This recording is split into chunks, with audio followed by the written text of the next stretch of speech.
Hey everyone, thanks for tuning into Los Angeles. And thanks especially to my day ones on Patreon, whose monthly support makes this channel possible in the first place.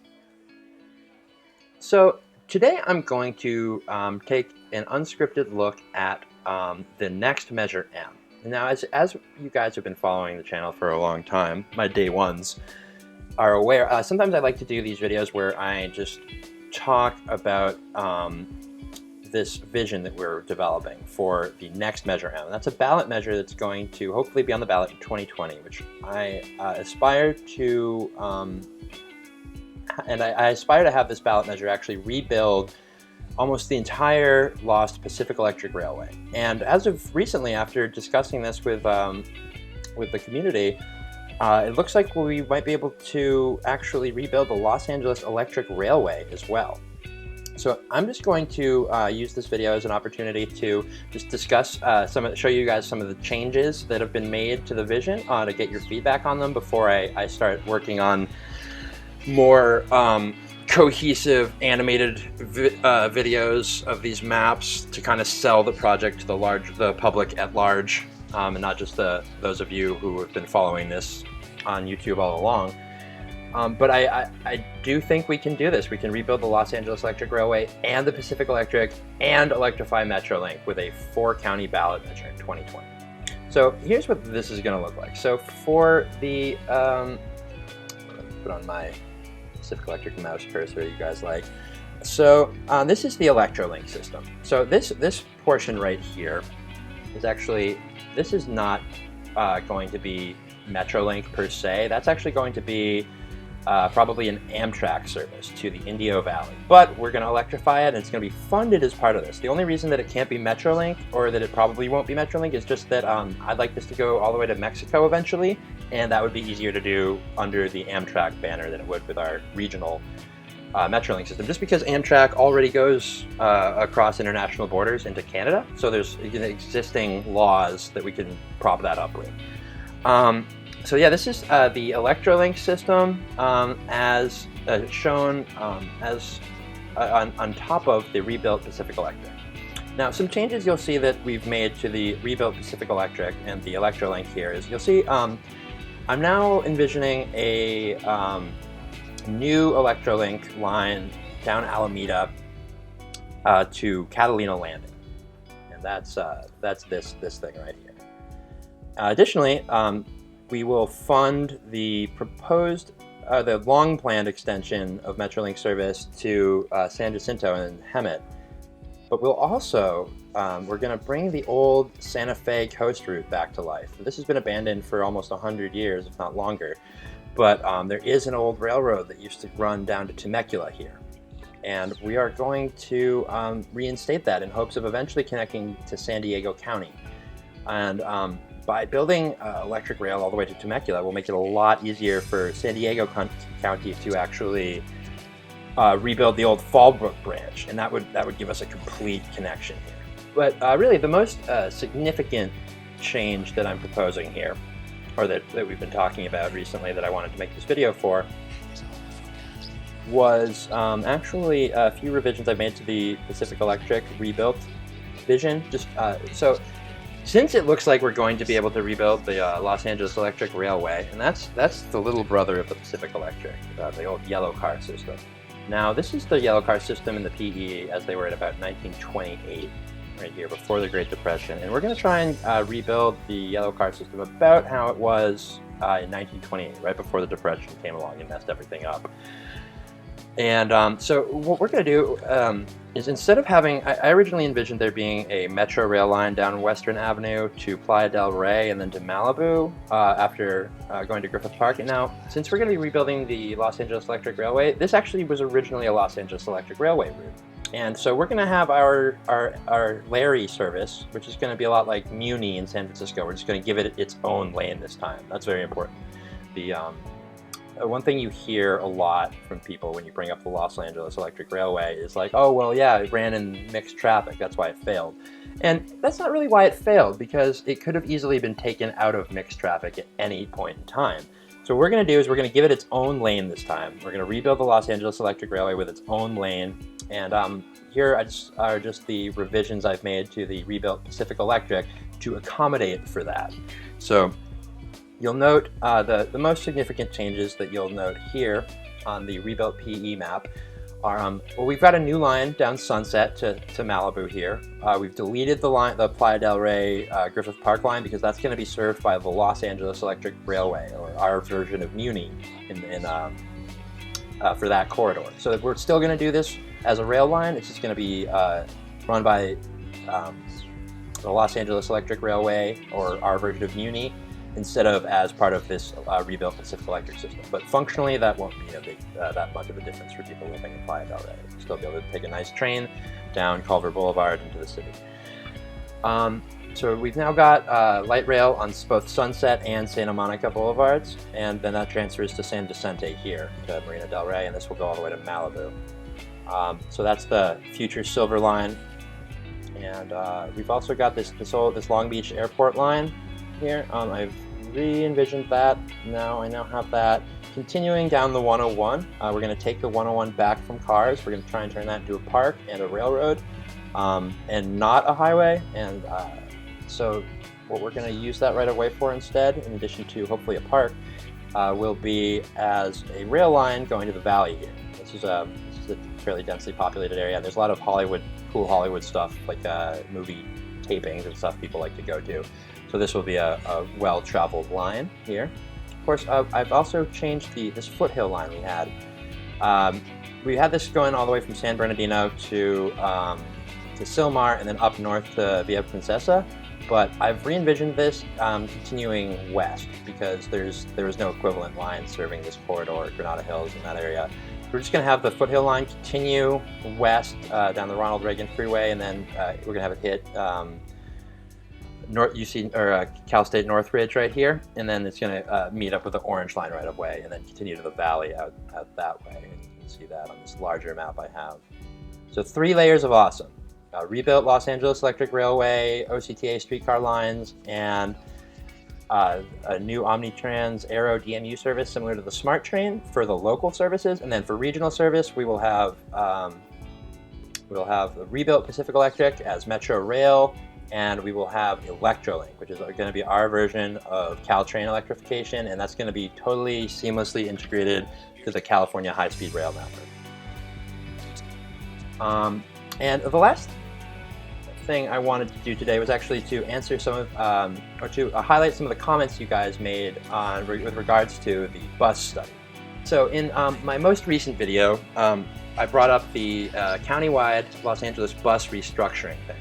And I wanted to actually highlight some of the responses that you guys made to that video of mine, just because I did say I would highlight a few of the responses, and you guys brought up some really good points. So what we have here is, so these are your responses. So Aziz, what's up Aziz? Aziz says, I think they should definitely introduce paying for fares through smartphones like they do on Muni, and it's less and less people carry cash with them around on a daily basis. Also, they should install tap vending machines at bus stops with the highest bus ridership, both regular stops with high ridership and transit centers that don't have them. This would be a short-term fix while they realize how to make bus services free. And Aziz, this is a great point. And as far as I'm concerned, this is really the only alternative to making the bus free, would be to actually install tap vending machines at all the bus stops. But because we have so many bus stops, that would probably be extremely expensive. Like, there's a reason we don't have them at bus stops right now. One, bus passengers are treated as just not treated with the priority that they probably should be, that we probably should be treated with regards to funding, but also because there's so many bus stops. So my idea was that we just make all the buses free, and that would save us the expense of actually having to install all this infrastructure everywhere. But that would be the alternative, and I think we should look at both of them. We should look at installing the tap vending machines at every bus stop, as well as just making the bus free. And I think making the bus free would probably be cheaper than installing, at least in the short term, than installing tap vending machines at every bus stop. But we should definitely look at that. Damu Emran here says, I want to help all bus rail lines in America by replacing the $1 and $2 bills with dollar coins. That's a great idea. I totally support your petition on change.org.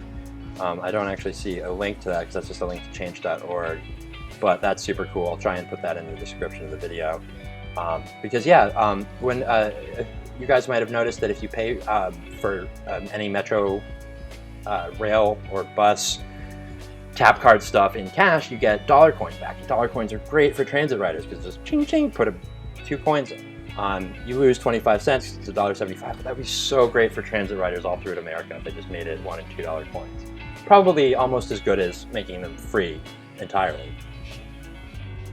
My preference, of course, would just be to make transit free, but we'll cross that when we get to it. That's definitely, I mean, the way we pay for the bus is important because that's an obstacle that's like an obstacle we have to transit ridership, is when you put up a paywall. And we don't have tolls for the 405, but we do have tolls for the bus. That's definitely something we need to be thinking about, like how we line up these incentives. This guy says homeless people on the bus are more off-putting than any of these personally. That's just, I hear, the only reason I'm highlighting that comment is because that's something I do hear people say. It's honestly not a legitimate point of view to have, and it is classist. Because homeless people, if they are stinky, they're stinky because we haven't built any showers in areas with a lot of homeless people. And attacking bad hygiene is not, that's just not a helpful solution to the problem. But what Metro has been doing recently with regards to actually making the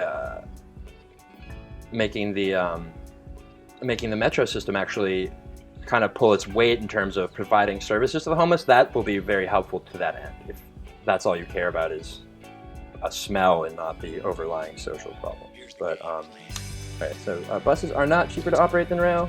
They're certainly cheaper to build. I like your doodles. Thank you. Thank you. I like doodling. And then Felix says, one thing I remember was in the 7-Eleven restaurant. I do not remember the 7-Eleven bus, but that does make sense. Those last mile connections are super important. And when they cancel a bus service, a lot of the times that's just them giving up on improving. That's absolutely correct. The free bus actually might have a positive impact. I know in some cities it has worked. And yeah, I'm glad. Thanks for bringing that up, FranWix. That's true. Yeah, I mean, in Long Beach, they've got the Long Beach Passport, which is free. And in Oakland, in Emeryville, they've got the Emeryville Go Round thing. Those are both free buses that everyone loves and have great ridership because they're free. So yeah, it has worked in other places. Usually only it's been done for free touristy stuff, but I don't see why we don't try something more ambitious. Why don't we just try making all the buses free? And now John here says the Gardenia buses and the Torrance buses here in the South Bay have move much more quickly and are cheaper at only $1 each. Granted, they are also way less popular as I see fewer people on them. Still, my experiences on them are better than Metro's, and I think they have the same number of stops as well, per length, that is. Now, I'm glad you brought up the munis here, John. I'm not going to read the whole comment, but of course, anybody who wants to can go see my video.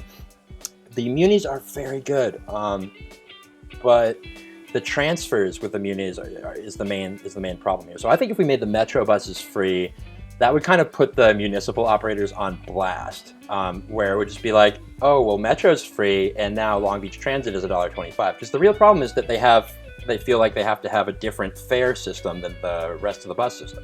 And that's what we need to go after. We need to kind of stop that. Because the regional identity is fine, the locally controlled service is fine, but the non-universal fare structure is really the root of the problem here. So with the munis, I think making the Metro bus free would actually pressure the munis like Torrance Transit, Long Beach Transit, all that, into maybe considering making their services free as well, even if we can't just tell them to do that. The current slightly undesired bus stop should be shrunk and spread out a bit, slight bit more diversity. I think there also should be cards like OCPA or have it be free. You're welcome. And yeah, I think they should be spread out. The bus stops should be spread out more because there's just too many of them. Because people would, somebody might call their city councilman maybe in 1985 or something, be like, hey, I want the bus to stop one time in between these two stops because that's exactly in front of my house. And city councilmen will say, okay, sure, why not? That doesn't really cost me anything, and I don't really take the bus myself, so I'm not actually really aware of, you know, well, yeah. So yeah, good stuff. Better stops, more spread out. Now, several lines that have 3 bus stops and 3 consecutive streets. Line 48 stops between 53rd and 55th streets, which slows down our convenience. I don't understand whether there's a bus stop at 55th. See, this is exactly what I'm talking about. And I think that frequency is killing bus ridership in America because it has... And, let's see. Yeah, I mean, frequency is such a big part of this. But, I mean, it seems like it worked in London, another example of another city where improving service frequency worked. So that's another thing that we can do, is if we have fewer stops in total, the service frequency for all of them will be improved because the bus will just be stopping in fewer places, so the bus will be stopping more frequently at the places that it still does stop. Not everybody agrees that we have too many bus stops. X here. They're one of the 14,000 bus. Wow, are there really 14,000 in total? That's a lot.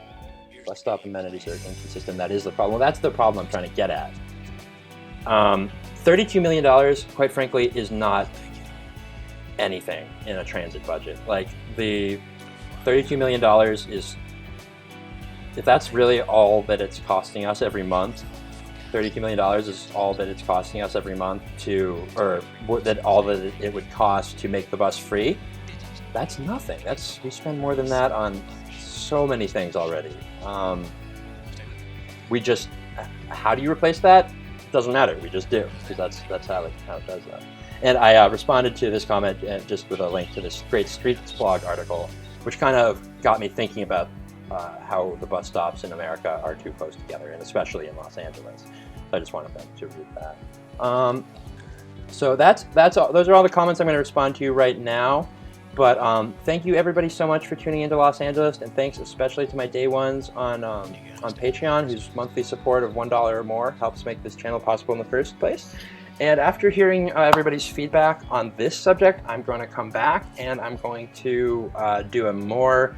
I think I'm going to try and do maybe like an animated video or something where I kind of show my vision or our vision for the future of transit in LA. These 3 layers of awesome with our equivalent of Muni, the rebuilt Los Angeles Electric Railway, the rebuilt Pacific Electric, and of course Electrolink, which is one of the things that really got me started in this activism thing in the first place, was just the lack of service frequency on Metrolink. After hearing everyone's feedback on this video and what they think about my vision for the future of transportation in the LA area, I'll probably make a few adjustments or not, depending on what I hear, and then get to work on making a more serious kind of animated video that will be a lot more concise than this, and I hope will convey everything that we want to do here to the general public in time to for Move LA to go out for signatures and make all this official. So thanks again for tuning into Los Angeles. Please like, subscribe, and join the public transit revolution today at patreon.com/LosAngelist.